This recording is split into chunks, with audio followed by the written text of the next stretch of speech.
ഓം സർവേശ്വരായ നമഃ. ഓം സർവലോകൈകനാഥായൈ നമഃ.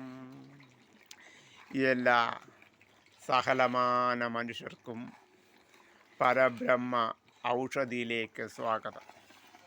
എന്നും നമ്മൾ പറയുന്നത് പോലെ ഇന്ന് നമ്മൾ ഉണ്ടാക്കുന്ന ഈ തൈലം അല്ലെങ്കിൽ കുഴമ്പ്, ഇതിൻ്റെ പേരാണ് മർമ്മരാജ തൈലം എന്നാണ് ഇതിൻ്റെ പേര്.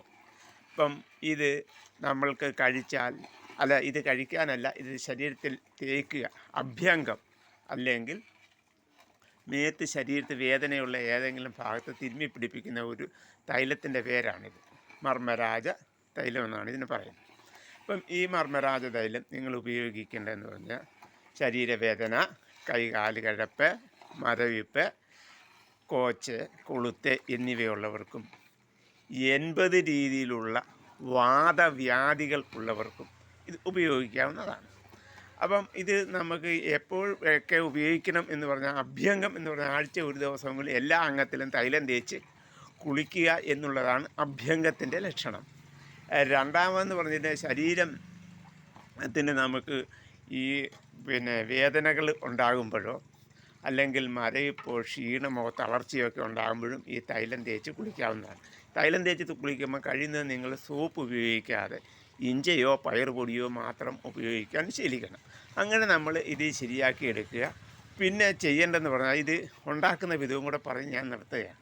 അതായത് ഇതെന്ന് പറഞ്ഞാൽ ഒരു 18 മരുന്നുകൾ ഉണ്ടാക്കുന്ന 18 മരുന്നുകൾ ഇട്ട് കഷായം വെച്ചതിന് ശേഷം ആ കഷായം 64 ഇടങ്ങഴി വെള്ളത്തിലാണ് ഇടേണ്ടത്.